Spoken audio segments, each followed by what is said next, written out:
ദൈവനാമത്തിന് മഹത്വം ഉണ്ടാകട്ടെ. അനുഗ്രഹിക്കപ്പെട്ട നല്ലൊരു ദിവസം കൂടെ കർത്താവ് നമുക്ക് നൽകിയിരിക്കുകയാണ്. കഴിഞ്ഞ ദിനങ്ങളിലെല്ലാം കർത്താവ് നമ്മെ കൺമണി പോലെ കാത്തുപരിപാലിച്ചു.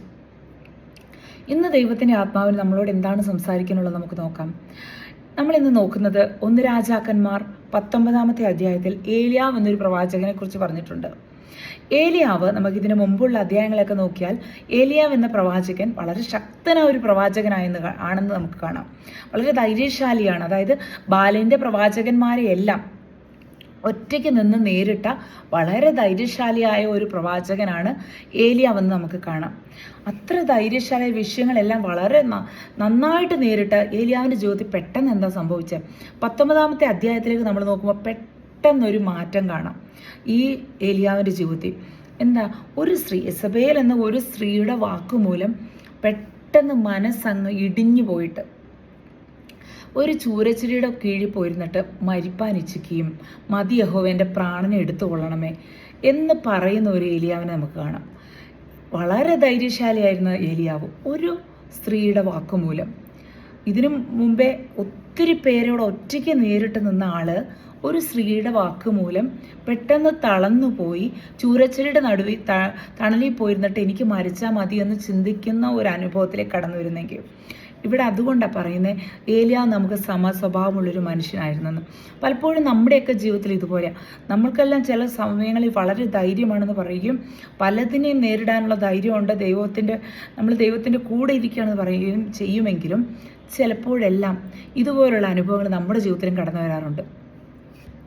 ചെറിയ ചില വാക്കുകൾ മൂലം, നമ്മൾ കേട്ട ചില ദുർവർത്തമാനങ്ങൾ നിമിത്തമോ അല്ലെങ്കിൽ നമ്മളെ തളർത്തുന്ന ചില വാക്കുകൾ നമ്മുടെ ചെവി കേട്ടത് മൂലമോ നമ്മൾ വല്ലാതെ അങ്ങ് തളർന്നു പോകുന്ന അനുഭവങ്ങൾ നമ്മുടെ ജീവിതത്തിൽ ഉണ്ടാകാറുണ്ട്. ഈ ചൂരച്ചിടിയുടെ തണലിൽ പോയിരുന്ന ഏലിയാവിനെ പോലെ നമ്മളും പലപ്പോഴും ഒറ്റയ്ക്കൊക്കെ പോയിരുന്നു. ദൈവമേ, എനിക്ക് മതിയായി, എൻ്റെ പ്രാണനെ എടുത്തുകൊള്ളണേ, എന്തുകൊണ്ടാണ് ദൈവമേ എന്നൊക്കെ ഒരു നിരാശ തോന്നുന്ന അനുഭവങ്ങളും നിരാശ വരുന്ന വാക്കുകളും നമ്മുടെ ജീവിതത്തിൽ നിന്നും കടന്നു വന്നിട്ടുണ്ട്.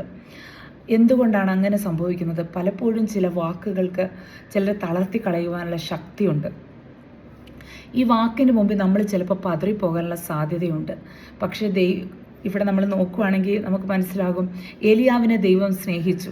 ഏലിയാവ് ഇങ്ങനെയുള്ള വാക്കുകൾ പറഞ്ഞെങ്കിലും ദൈവം അവനെ സ്നേഹിച്ചതായിട്ടും മുന്നോട്ടുള്ള വചനം നമ്മൾ നോക്കുകയാണെങ്കിൽ 19-ാമത്തെ അധ്യായത്തിൽ തന്നെ 6-ാമത്തെ വാക്യത്തിൽ കനൽ ചുട്ടൊരടയും ഒരു തുരുത്തി വെള്ളവും കൊടുത്തു, ഒരു ദൂതനെ അയച്ചൊന്ന് ആശ്വസിപ്പിച്ചു.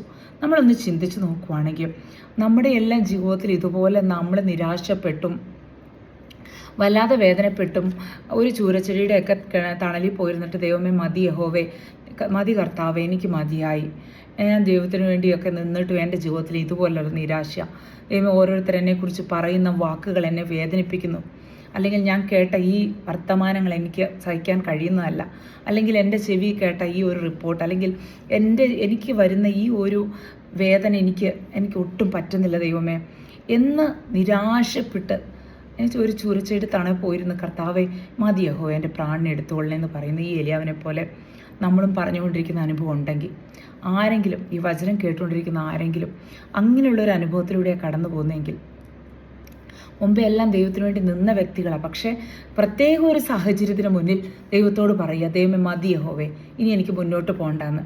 പക്ഷേ കർത്താവ് പലപ്പോഴും ഇതിനു മുമ്പെല്ലാം നമ്മുടെ ജീവിതത്തിൽ പലപ്പോഴും ഇങ്ങനെയൊക്കെ സംഭവിച്ചപ്പോഴും ഈ ചുട്ട അടയും വെള്ളവും പോലെയുള്ള പല വചനങ്ങൾ നമുക്ക് നൽകി നമ്മളെ ധൈര്യപ്പെടുത്തിയില്ലേ? പല ദൈവദാസന്മാരെ അയച്ചും ദൈവവചനത്തിലൂടെ നമ്മളോട് സംസാരിച്ചും ദൈവം നമ്മളോട് വ്യക്തിപരമായി സംസാരിച്ചും ഒക്കെ നമ്മളെ ധൈര്യപ്പെടുത്തി കൊണ്ടുപോയില്ലേ? അതുപോലെ ഇപ്പോൾ ഈ വചനം കേട്ടുകൊണ്ടിരിക്കുന്ന ആരെങ്കിലുമൊക്കെ നിരാശയുടെ വക്കിൽ ദൈവമേ മതി യഹോവേ, എനിക്കിനി ജീവിക്കണ്ട എന്ന് പറയുന്ന ഒരു അനുഭവം ഉണ്ടെങ്കിൽ കർത്താവിൻ്റെ ഒരു കനലിൽ ചുട്ട ഒരടയും വെള്ളവും പോലെയാണ് ഈ വചനം നിങ്ങളിലേക്ക് എത്തുന്നത്. അങ്ങനെ ഭാരപ്പെട്ടും വിഷമിച്ചും ഞാൻ മരിച്ചാൽ കൊള്ളാമായിരുന്നു എന്ന് ഇച്ഛിക്കുന്ന ഒരു അനുഭവത്തിലേക്ക് നിങ്ങൾ കടന്നു പോകണ്ട. ദൈവം നിങ്ങളെ സ്നേഹിക്കുന്നു. ഈ കടന്നു പോകുന്ന സാഹചര്യങ്ങളിൽ നിന്നെല്ലാം അല്ലെങ്കിൽ കേട്ട ആ ഭീതിയുടെ അനുഭവത്തിൽ നിന്ന് ദൈവം നിങ്ങളെ വിടുവിക്കുക തന്നെ ചെയ്യും. നിങ്ങളെ വിടുവിച്ച് പുറത്തു കൊണ്ടുവരിക തന്നെ ചെയ്യും. അതുകൊണ്ട് അധൈര്യപ്പെടേണ്ട എന്നാണ് ദൈവം നമ്മളോട് അരുളി ചെയ്യുന്നത്. അപ്പോൾ ഈ വചനം കേൾക്കുന്ന ആരെങ്കിലും അങ്ങനെ അധൈര്യപ്പെട്ടും ഇങ്ങനെ ചിന്തിച്ചുകൊണ്ടും പറഞ്ഞുകൊണ്ടും ഇരിക്കുന്നുണ്ടെങ്കിൽ ദൈവത്തിൻ്റെ ഈ വചനം നിങ്ങളിലേക്ക് ഇറങ്ങട്ടെ, ആശ്വാസം പകരട്ടെ. ഈ വചനങ്ങളാൽ ദൈവം നിങ്ങളെ അനുഗ്രഹിക്കട്ടെ. ആമേൻ.